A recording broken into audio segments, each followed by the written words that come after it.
Salam dostlar, hər birinizi xoş gördük. Bugünkü dərsimizdə biz baxacağıq Guard-Duty servisinə. Biz əvvəlki dərslərimizdə Guard-Duty servisi haqqında danışmışıq. İndi isə əyani olaraq bu necə görsənir və necə aktiv olunacaq, onlara step by step baxıb üzərindən keçəcəyik. Gördüyünüz kimi Amazon web konsolu açıldıqda burada search hissəsinə Guard-Duty yazdıqdan sonra onunla bağlı servis Guard-Duty üzərinə klik edirik. Dediyimiz kimi Amazon Guard-Duty Intelligent Threat Protection for Account and Workloads. Burada iki cür aktiv etmə funksiyası mövcuddur. Birinci Enable all Guard-Duty feature, digəri isə Discover Malware Protection. Biz danışacağıq birincindən və bunun bir free tier variantında verir. Burada qeyd olunub.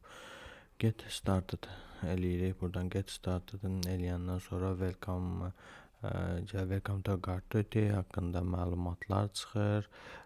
Rolları vermək olur buradan və hansı əsas dediyimiz kimi Guard-Duty əsasən VPC log, AWS CloudTrail və DNS loglardan əsasən məlumatlar gəlir və digərlərindən də təbii ki məlumatlar gələ bilər də. Bu S3 ola bilər, 2S ola bilər, Lambda ola bilər, RDS ola bilər və s. servislərdən də loglar Guard-Duty-yə gələ bilər. Bunları protection, burada da ikinci protection mod var. Hələlik bundan danışmırıq, bundan növbəti dərslərdə danışacağıq.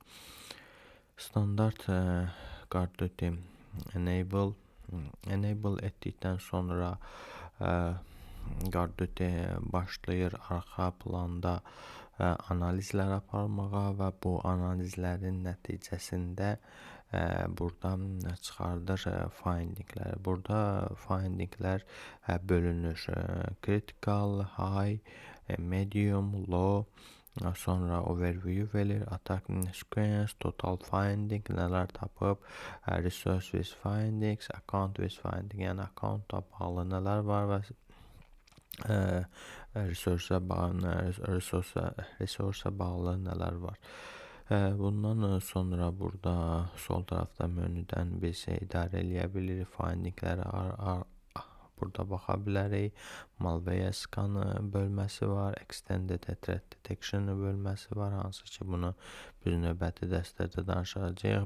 Protection planda əlavə configuration olmalıdır ki, bu protection planda işləsin. Bir də orada biz danışmışdıq ki, Malware Protection odur ki, EC2-yə, S3-ə və AWS backup-a qoşulur və onları real time Malware Protection edir. Burada biz accountları sol tərəfdə baxa bilərik. Burada hansı accountlar var, usage nə qədərdir, usage-dən hansı nələr gəlir və burada biz dediyimiz kimi free tier məsələsinə baxmışdıq. Görürük ki, hamısı 30 gün free tier hesab verir bizə. Sonra suppression rule haqqında da dərsimizdə danışmışıq. Buna əlavə, bununla bağlı create rule edib izah olunacaq. Digər məqam isə settingdə burada detektor ID-lər var, service rule və s. Oralarda çox şey yoxdur. Bunlar suspended rule, disable və s. Burada biz əgər when you disable guard it will no longer monitor, biz yəni bunu istifadə etmiriksə disable etməliyik. İndi free tier biz istifadə etdiyimizə görə bunu disable edəcəyik ki bizim üçün əlavə cost yaranmasın. Bir də list var, listədə baxaq. Nə var? Listdə entity list, IP adres list. Burada da elə bir çox məlumat yoxdur. Ümumi olaraq Guard-Duty-nin görünüşü bundan ibarətdir.